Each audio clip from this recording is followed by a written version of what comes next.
Hey there, cats and kitties. I am the Blues Man, Johnny Blues, and with this video, I'll be discussing my thoughts on episode 6 of the anime series Shouwa Genroku Rakugo Shinjuu. And I loved the artistry on display in this episode. It was like the most standout feature to me, and it's the perfect utilization of artistry and craft to really bring about the transition in Bond's mind. You know, he goes through a transformation in this episode, and we're seeing it all from an internal point of view, and I love it. I love that he's calling back on why am I even doing this? Why am I trying to, pursue a career in Rakugo? It was just out of the abandonment of my youth and having to find some means of survival that spoke to my natural skills, my artistry, and my passion for it. But he has never had a passion for it, and it's such an interesting, as I say, transformation to witness. Getting inside his mind, calling back to a flashback within a flashback, seeing just how muddled and the hardships that surrounded him in that sort of geisha house backdrop. These elder women were making fun of him, and here's this poor little crippled boy. They're going to sort of unceremoniously get rid of him because what else can they do with him? And but he only knows this art, this craft, this melodic dancing and all this kind of stuff. Even though he can't perfect it, he really is not, for all the skills he has, he's not very good at it. So like they got to find something, and Rakugo it just happens to be the thing he falls into. And it's interesting, once again, even though with the success, the massive tantamount success of the performance in the preceding episode, he's still coming down off this and feeling a level of worthlessness. He still isn't finding it, like he hasn't stumbled across the niche he needs to find.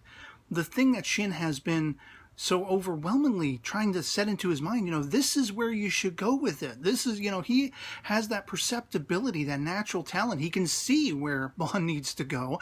And this just further fuels Bond's, sort of retracting himself from it, falling into his own, wallowing sorrow over the fact that I'll never be as good as him. He's so natural. He has such an ease of mind to do this. He's always going to be 3 steps ahead of me, no matter what I do. And it's interesting that, he goes out for a walk on his own, and this is where he has this very reflective calling back on his past and what led him to this. And I just love his turn to look at, the dawn sunrise.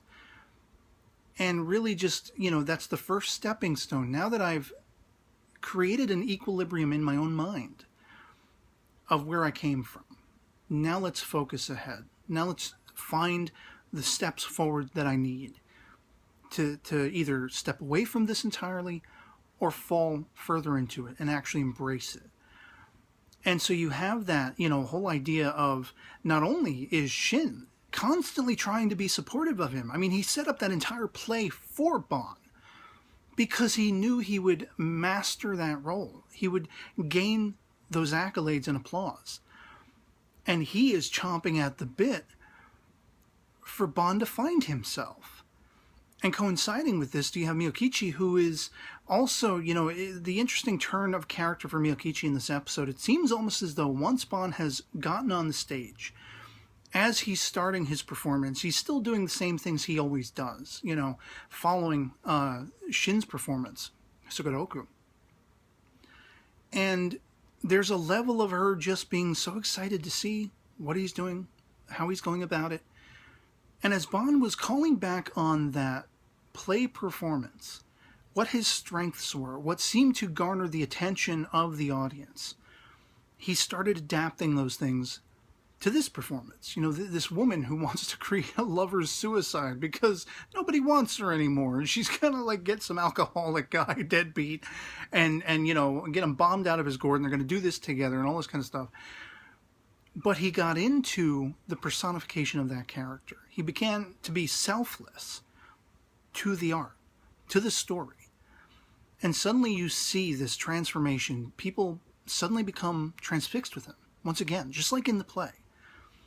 And here is where that interesting turn in Miyokichi seems to come to the fore, because it looked as though she wasn't pleased with him suddenly finding his footing. She kind of looks down and she's kind of looking grief-stricken almost, like maybe there is some essence of her character where she is attracted to people she feels she can support and help, somebody in need of help.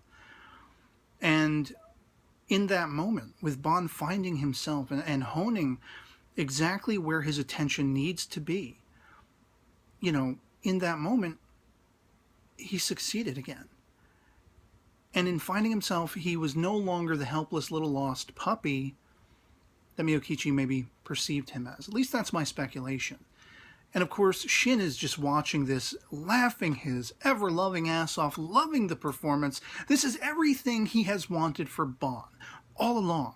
You still have that playful adversarial dynamic going on between them, but he loves this guy as a brother. He calls him a brother, and it's just like, open your eyes, Bon, please. See this cat next to you who really wants the world for you. You know, there is that playful sort of, you could almost say, selfishness to Shin's whole, the way he carries himself, his persona, but he really wants to support this guy he considers his brother. And I found it interesting because in the early portion of the episode as well, you know, like I have been very fearful of it following down that sort of cliched path of, well, Miyokichi is going to be the woman who gets in between these two guys. And as the episode began and, you know, we're literally picking up just after the performance, you know, Bon hasn't even gotten the makeup off from the play and everything. And Miyokichi's going to be on her way. You know, she's understanding of his needing to take the makeup off, and she's not going to wait for him. She wants to get home, whatever like that. And of course, Shin is like, well, you really shouldn't be going off on your own this late at night. And he almost goes with her. But what's really intriguing about that moment is the way she turns back to look at him, and she's like, you're really treating me nicely. You know, you're a really nice guy. And in that moment, my heart sank, and I was like, oh, here we go. This is exactly what, you know, like, is that the very first step of her suddenly looking at, you know, Shin? And then with Bon's whole performance and falling into it and mastering it and owning that entire crowd, and her kind of looking grief-stricken as though, I can't help him anymore. He doesn't need me anymore. Is that going to be how this split occurs, if there is to be a split? Like, is she going to gravitate more toward Shin because Bon is going to close her off and doesn't really need her anymore, doesn't feel good enough for her, or whether he has his own sexual preferences or whatever that I've been talking about sort of cursorily is intriguing with just the way he is, with who he is as a person. Because of the time setting and because of, you know, the sort of stigma that goes with that, you know, I mean, could he really be himself? That's really what the weight of this entire performance and owning it was about. Could he find himself? Could he be himself? Could he master the concept of just being free with himself? You know, you had that at the tail end of the previous episode, at the end of the play. He said, they are looking into my very soul. They're seeing me. The joy I have in the performance, that you know, sort of adrenaline rush I get when they applaud or when they laugh, when all eyes are on me. And through that, he could own them. He could manipulate them like a painter with a brush.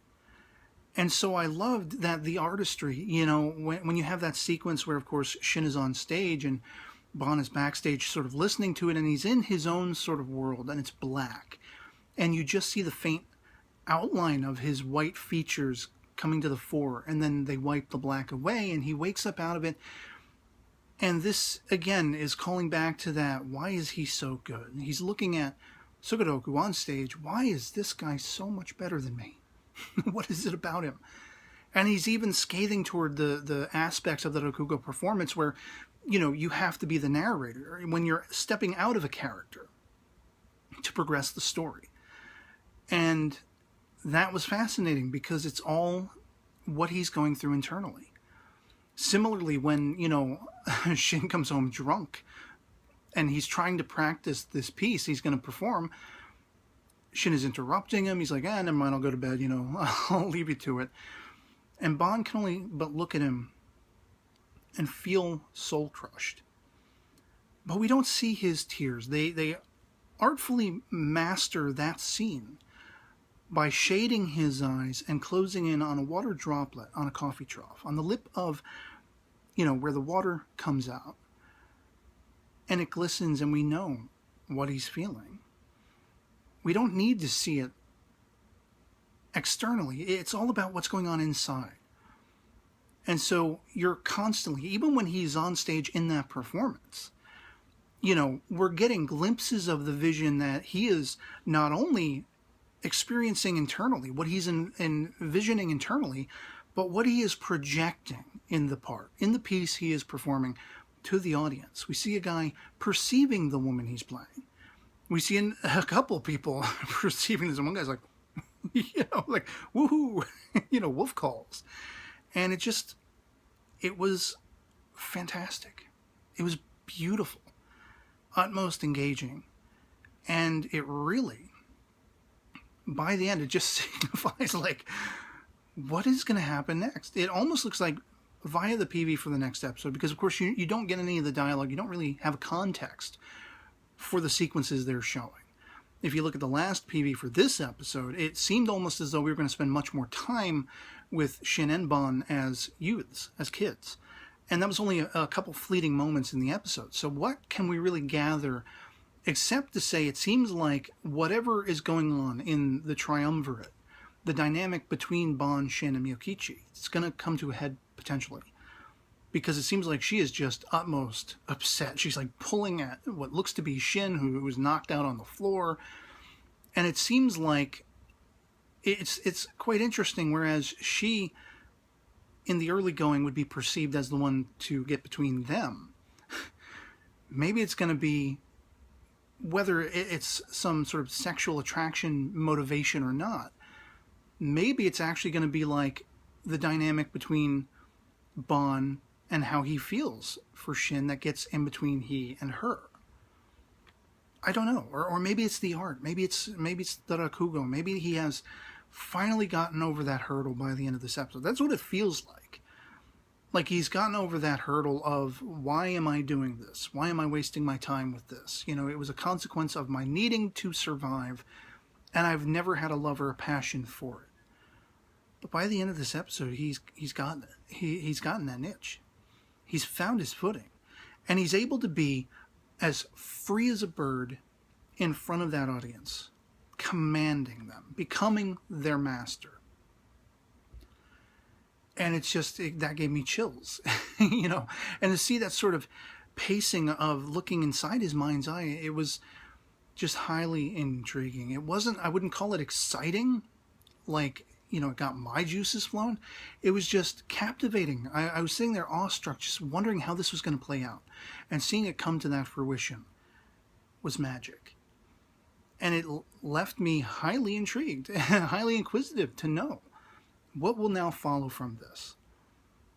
I can't imagine he can fall back in any way, shape, or form on self-doubt after this success, after finding it for himself and achieving the success in this performance. If he backpedals, it's going to be annoying, because we had thorough character growth on the part of Bon in this episode. We had Shin celebrating that, and Miyokichi's really up in the air for me. I don't know how she felt about it. It seemed very much like she was downtrodden in that idea that, hey, here he is, and he's doing it now. I can't be an aid to him. He's now that he's found it himself, I can't help lead him this way or that or the other thing. He won't really need me. And so will she glom onto him and try to, keep steadfast to him, not be so willing to leave him? And that's what creates that tension in that sequence in the PV for the next episode with, she like sort of manhandling Shin, trying to get him out of the way. There is also just a brief glimpse where you see Bon looking down at her, seemingly, and the expression, the way it's animated, spoke to me that, look, I need to move on. We're never going to be a thing. And maybe that is the conflict. Of course, as I say, looking at the PV for this episode from the last, it could be just a very small, jokey scene, and that's not going to have any, sort of dramatic tension to it at all. Who knows? Suffice to say, though, I'm loving the masterwork that is this series. It is a masterpiece. And I'm really just moved to be highly intrigued and at the edge of my seat to see where we go next. So I'd love to hear from you guys in the comments below if you've seen episode 6 of Shouwa Genroku Rakugo Shinjuu, if you enjoyed it as much as I did, if you were actually kind of surprised that we had that full-on transformation, that full-on ownership of this Rakugo performance by Bon, even after showing so much doubt through the early portion of this episode to be the master and commander of this piece. Do you think there's anything to my speculation that, Miyokichi might be on her way out, or there might be a divide burgeoning between this trio over, the scenes the way I describe them and how I'm interpreting them, or not? Speculations are always mad welcome. Just love having the conversation. Our POVs can certainly disagree, love it or hate it. Anything goes. Whether you loved this episode, whether it didn't sit well with you, I'd be surprised, frankly, if it didn't. But, yeah. Anything goes, as I say. Just love having that convo. And this is a series that I feel deserves the utmost of your attention and conversation about it, So, otherwise, that'll be pretty much it for me on this. Hope this video finds you well, and I'll catch you all later. Peace.